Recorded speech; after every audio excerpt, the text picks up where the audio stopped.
반갑습니다. 예, 안녕하세요. 예. 반갑습니다. 지금 수원시장으로 재임하고 계시잖아요. 예, 삼선 때입니다. 3선. 이제 다 하신 건데 2년 남았습니다. 2년 남아 있고요. 예. 지자체장으로 최고위원을 하신 분은 아직 없죠? 예, 그것이 되면 처음이 되는 겁니다. 그동안에 도전하신 분은 있습니까? 두 분이 있었고요. 2015년, 2018년. 예. 그런데 아깝게 안 됐습니다. 그전에 수원은 비 피해가 어떻습니까? 예, 집중호우가 오늘 새벽에도 있었고요. 그래서 지하차도 한 곳과 몇 집이 침수 피해를 입었습니다. 예. 아침에 새벽같이 또 저도 현장에 달려나가서 예. 배수도 하고 정상화시켰습니다. 지금 비 피해 이렇게 생각하니까 요즘에 전당대회 하느라고 지역 다 이렇게 돌아다니잖아요. 예, 예. 어제는 대구 경북이었나요? 대구 경북 또 부산, 울산, 경남도 주말에 이렇게 예, 했었고 토요일 날 했었고요. 다 거기 가셔야 되잖아요. 갔죠. 현직 시장이 이렇게 비 피해 있고 그러는데 그런 거 다닌다고 뭐라고 안 합니까? 사실 그런 재난 재해가 있으면 중간에라도 저는 급히 달려갈 생각으로 있고요. 또 우리 공직자들이 현장에서 잘 대처하고 있고 예. 늘 보고를 받습니다. 예. 업무 지시를 하고 그래서 업무에 지장이 없는 수준에서 지금 다 커버하고 있는 겁니다. 저만 그런 게 아니고 아마 이제 경쟁하시는 분들도 예. 그런 부분 좀 공격하려고 할 것 같아요. 예, 아니 현직 단체장이 할 일이 얼마나 많냐. 예. 그리고 최고위원 되면은 회의도 막 참석해야 되고 그렇죠. 그러는데 그런 거 다 어떻게 감당하겠느냐. 예. 이런 얘기들 하죠. 뭐 가끔 하죠. 예. 뭐라고 얘기하십니까? 사실은 그것은 소수자를 배제하겠다는 그런 뜻이 내포된 게 아닌가 하는 생각을 합니다. 예. 이를테면 여성, 장애인, 노약자 하면 그분들이 당신들은 이런 조건 때문에 안 돼 이렇게 얘기합니까? 아니면 우리 사회가 그것을 포용해서 그분들을 좀 더 배려하는 정책으로 하게 됩니까? 그것은 관점의 차이고요. 예. 배제하려는 논리가 아니라면 그런 식으로 원천적으로 배제를 해서는 안 된다고 생각을 하고요. 또 하나는 제가 시장 10년을 했는데 대부분의 일을 우리 지역의 과제를 대부분 해결을 했어요. 근데 남은 것들이 중앙정부 또 제도, 법, 중앙정치권에서 해결 안 된 일들이 지금 다 남아 있습니다. 예. 수원시장을 마무리를 잘 하려니까 거기에 문제가 다 쌓여 있어요.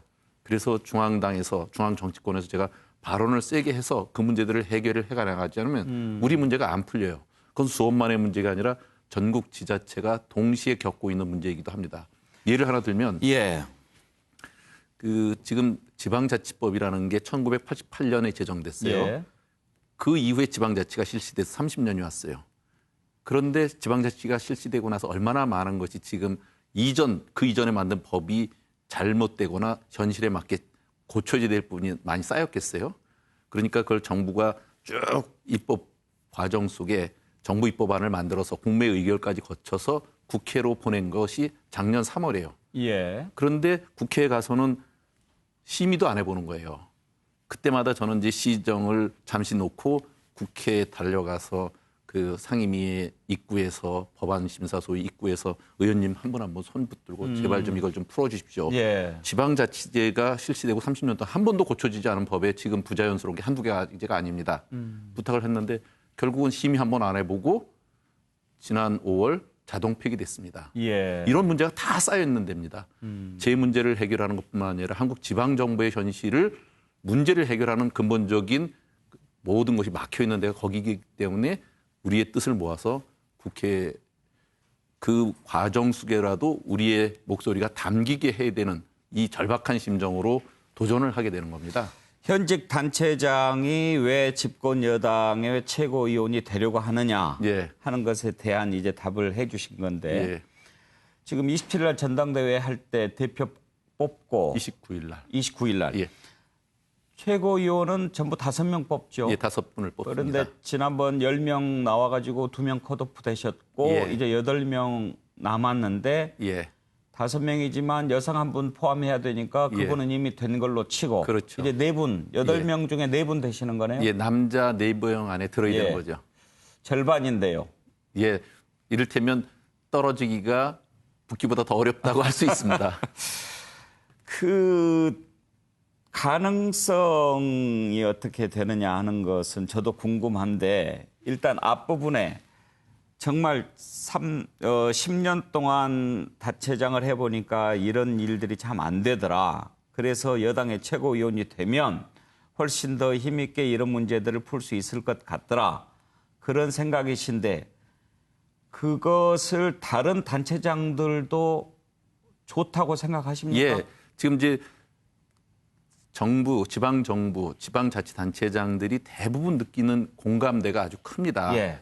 우리의 문제가 전혀 진전되는 게 없으니까. 이를테면 지금 지방자치 하는데 가장 중요한 것이 재정분권이라고 할 예. 수 있는데 재정분권이 한 발짝도 더 안 나가고 있어요. 예. 지방자치제가 실시된 지 한 30년 가까이 오는 동안 재정 자립도가 점점 더 떨어졌습니다. 중앙 예속이 더 심해진 거죠. 이것을 개선하기 위해서 무척 노력했지만 안 되는 거예요. 그래서 그때마다 대통령 공약도 지금 8대1을 7대3으로 바꾸겠다, 6대4까지 나가겠다 이런 얘기를 하지만 결국은 진전된 성과가 별로 없습니다.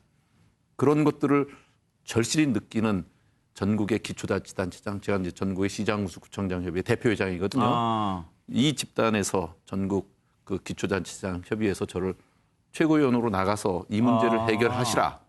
그리고 또 광역의회 협의회, 예. 기초의회 협의회에서 함께 논의해서 저를 추대를 하는 겁니다. 최고위원으로 나가서 꼭 지역의 문제, 현장의 문제, 지방자치의 문제에 막혀있는 구멍을 뚫어달라. 우리 문제를 좀 풀어주시라. 예. 아. 지금 이제 전국 민주당으로 보면 예.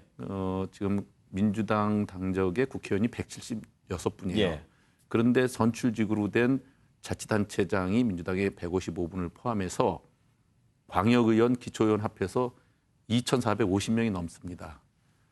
지역 풀뿌리 생활정치인이 갖고 있는 그동안의 여러 가지 원천적, 제도적 한계가 그동안 응축돼서 당신이 나가서 예. 우리 생활정치의 이 문제를 풀어주는 대표 역할을 하시라. 예. 그런 요구를 받는 겁니다. 예. 그래서 제가 나간 거라 염태영 저 개인이 나가는 게 아니고 한국 정치에 있어서 상당히 유의미한 도전을 당신이 해달라. 이런 것입니다. 조금씩 이해가 되고 있습니다. 예. 사실 이제 저뿐만 아니라 염태영 시장께서 최고위원 출마했을 때 일반적으로 예. 잘 모르는 사람들이 가질 만한 생각이 두 가지일 겁니다. 하나는 단체장 회의가 얼마나 바쁜데 여당 최고위원을 굳이 하려고 하느냐 하는 것일 거고, 또 하나는 혹시 제 양반 시장 끝나고 나면 국회의원 하려고 지금 뭐 여당 최고위원 두드리는 거 아니야? 예. 이런 얘기도 할 거 아닙니까? 뭐 그럴 수 있겠죠. 그 생각도 있습니까? 저를 모르는 사람들이 그런 얘기를 할 수 있다고 생각합니다. 저는 국회의원을 여러 번 도전할 기회가 있었지만 한 번도 신청조차도 해본 적이 없습니다. 네. 저는 한국 사회가 지금 생활 정치입니다. 누구에게나 SNS를 통해서 생활 속에서 다 자기 의견을 표출할 수 있는 이런 세상이 왔지 않습니까? 근데 정치를 국회의원들만 하는 걸로 이렇게 오해를 하거나 또 그런 블록을 쌓고 있습니다. 실제로 모든 사람이 자유롭게 당권이나 또 최고위원에 도전할 수 있는 풍토가 마련되는 것이 혁신이라고 생각합니다. 제가 최고위원에 도전하는 것, 또 최고위원이 된다는 것, 또 그중에서도 수석이 된다는 것, 이런 것은 한국 정치사에 굉장히 의미가 있고요. 그리고 민주당의 혁신의 신호탄이 될 수 있다고 생각합니다. 이렇게 유리천정을 하나씩 깨가서 당원도 또 원외 지역위원장도 여성 대표도 그리고 우리 같은 생활 정치인도 지방자치단체에서 도전적인 성과들을 만든 사람들도 도전해서 중앙당의 최고위원 또는 지도부가 된다는 것, 이것 자체가 예. 정당으로 보면 다양성, 현장성을 가미할 수 있는 그 수평적 구조를 넓히는 굉장히 좋은 기회가 되지 않겠습니까? 어떻게 보면 당락을 떠나서 지금 전국을 순회하면서 예. 이렇게 당원들과 또 대의원들, 국민들에게 그런 생각을 전하는 것부터가 예. 그 의미를 실천하고 있다고 볼 수도 있겠군요. 그렇죠. 제가 그래서 하는 일은 현장에 가서 그 우리 대의원들 또 당원들 또 지역사회 리더들을 만나서 제가 이런 호소를 드리면 예. 다 공감하십니다. 예. 그것을 이제 표로 반영을 해서 이 표의 위력이 정말 새로운 사람, 당신 같은 사람도 당의 지도부에서 역할을 해서 현장의 얘기들을 보다 많이 담아라. 이런 요구를 받는 것들이 충분히 공감대를 넓혀가고 있어서 저로서는 도전해 볼 만한 충분한 가치가 있고, 제가 지금까지 해왔던 자치분권의 꿈, 이걸 통해서 한국 사회를 리모델링하고 중앙당의 구조도 새로 혁신을 하고, 그리고 이 현장의 목소리가 반영되는 것으로 간다면 한국 정치가 한 번 더 예. 업그레이드 될 수 있는 기회를 맞는 거 아니겠어요? 공감합니다. 예. 단체장으로 최고위원회 선출이 된다면 예. 어떤 점을 꼭 해보고 싶으십니까? 우선은 그 현장이 갖고 있는 힘이 있습니다. 중앙정부는 그 정책을 기획을 해서 광역지자체에 시달을 하고 광역지자체는 기초지자체에 할당을 또 해줍니다. 이것은 지역의 에너지를 전혀 반영하지 못하는 겁니다. 다행히 이번에 코로나 사태 때 워낙 긴급하다 보니까 예. 기초지자체가 했던 광역정부가 했던 많은 정책들이 중앙정부에 채택이 돼서 해요. 이를테면 재난지원금 제일 먼저 준 데도 기초지자체였어요. 또 드라이브스루 또 예. 그 배달의 명수라고 하는 앱까지 예. 그 왜 임대료 인하 운동, 해고 예. 없는 도시 만들고 또 생활치료시설 이런 게 다 기초지자체나 광역정부들이 한 일들을 워낙 급하니까 중앙정부가 받아서 그것을 확대시킨 정책들입니다. 이런 좋은 정책들이 현장성이거든요. 현장성에서 나오는 거거든요.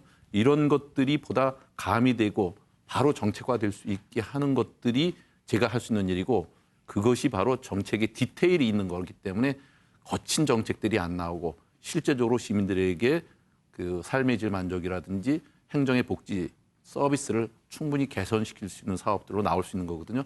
코로나 이 일 속에 지방 정부가 보여준 아주 많은 그 성공 사례들을 저는 스케일업 하는 거 이것이 제가 늘 생각하는 기초자치단체 226개, 광역정부 17개가 했던 243개의 실험적 모델들을 스몰 베팅한 것들을 스케일업하면 중앙정부 정책이 될 수 있거든요. 예. 실패를 하지 않을 수 있죠. 이런 것의 위대한 힘을 정책이 갖고 있는 디테일로 주요 정책들, 국가적 아젠다를 만들 수 있는 아주 좋은 기회를 예. 만들 수 있다 이런 생각을 합니다. 본인을 아까 생활 정치인이라고 예. 표현하시던데요. 기초단체장으로서 이렇게 이제 하시는 부분을 설명하시는 것 같습니다. 그런데 기초단체장 하시다 보면 또 기초의회와의 관계가 매우 중요하지 않습니까? 예. 어떻게 보면 같이 자라야 풀뿌리 민주주의가 같이 자랄 거라고 생각합니다. 예. 그런데 단체장도 단체장이지만 기초의회에서 계속 안 좋은 일들이 많이 생기잖아요. 말씀하시기가 좀 조심스러운 부분도 있겠지만 왜 그렇다고 생각하세요? 저는 기초의회 의원들이 지금 우리 당만 해도 1,650명이나 있습니다. 예. 사실은 수가 많다 보면 이런저런 일이 있죠. 국회의원들이 다 훌륭한 일만 하시는 건 아니지 않습니까? 그런 비율로 보면 그야말로 그 몇 분 정도의 일일 수 있고요. 사실은 기초의회도 그래서 전문성과 또 보다 그 치열하게 그 자세들을 갖고 갈 수 있는 기회들을 만들어줘야 되는데 그것이 이제 지금 의회 제도 안에서 여러 가지가 제도적으로 막혀 있습니다. 예. 의원들에게 실질적으로 4인 가족에 해당되는 최저 임금에 해당되는 세비도 못 받는 것도 있고 또 하나는 정책 보좌관을 두고 늘 공부할 수 있는 기회도 만들어주지 않는 것도 있고 또 의회가 독립적으로 활동할 수 있는 인사권을 갖지 못한 것도 있고 예. 한두 가지가 아니에요. 그러니까 사실 기초지방정부고 광역정부라고 그러면 그에 합당한 의원들과 단체장의 모습들을 갖출 수 있게 해주는 제도적 지원이 필요하거든요. 예. 그걸 안 해준 겁니다. 예. 저는 그래서 지방자치법 전부 개정안에도 일부 그런 게 들어가 있는데 이런 것들을 바로 현지향에 맞게 해주면 지방의원의 수준도 상당 부분 개선될 수 있고 지금 지방의원 중에 검증돼서 국회의원 된 분, 단체장 되신 분이 굉장히 많습니다. 그렇죠. 그런 성공 스토리를 엮어 가져야만 정치 구조도 탄탄하게 안정적 구조를 갖고 발전할 수 있다 이런 생각을 합니다. 시민들 반응은 어떻습니까? 출마하신 것에 대해서. 굉장히 기대를 갖고 성원을 합니다. 예. 자발적으로 저를 돕겠다고 나온 그룹들이 있어서 네. 큰 힘을 얻습니다. 제 얘기가 많은 국민들에게 전달된다면 저는 충분히 이길 수 있다고 생각하는데 지금 알고 있는 제 얘기, 염태영이 걸어온 길, 그리고 제가 도전하는 이유 이런 것을 공감하는 많은 시민들이 그룹해서 자발적으로 많은 성원을 보내고 예. 또 그분들이 같이 선거운동을 해주고 있습니다. 좋은 성과 있으시기를 기대합니다. 선전하시길 바라고요.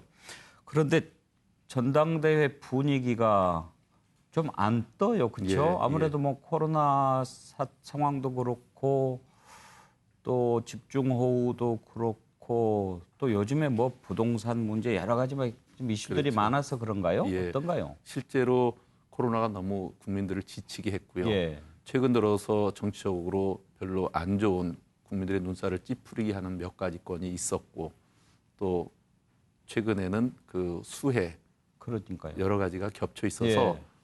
이 중요한 정치 이벤트가 국민들의 관심을 못 받고 있잖아요. 저는 안타깝지만 국민들은 누구나 정치에 어느 정도 다 관여돼 있지 않습니까? 그리고 생활의 가장 중요한 부분이 거기서 결정되지 않습니까? 관심을 갖고 정말 어떤 사람들이 제대로 지도적 위치에서 일을 해야 되는지를 판별해 주시는 건 자기 삶에 아주 중요한 일이라고 생각됩니다. 예. 제가 만약에 최고위원이 된다면 그 자체로 한국 정치사에 의미 있는 예. 그 또 다른 변화의 모멘텀이 될 수 있다 이런 생각을 합니다. 그래요. 최고위원 되시면 한번 뵙죠. 예, 그러면 그러고 나서 제가 보여드릴 변화의 모습에 대해서 예. 경쾌하게 그렇게 기대하겠습니다. 말씀드릴 기회가 있었으면 좋겠습니다. 오늘 나와주셔서 고맙습니다. 감사합니다. 예.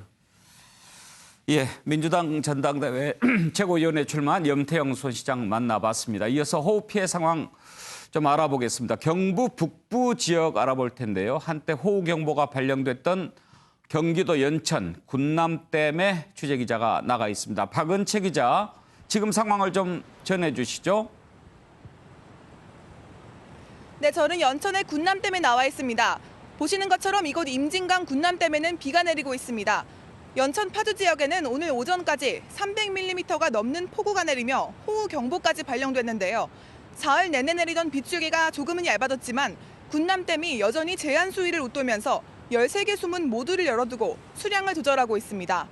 이에 따라 평소 약 30톤 정도만 방류하는 군남댐이 현재는 70배 정도인 2,000톤 정도의 물을 쏟아내고 있습니다.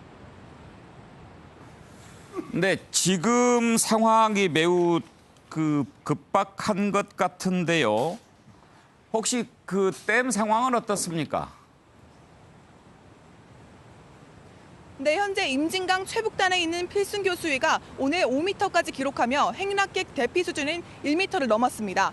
이에 따라 경기도는 인근 주민들에게 하천 주변에서 대피하라는 재난 문자를 발송하고 외출 자제를 당부했는데요.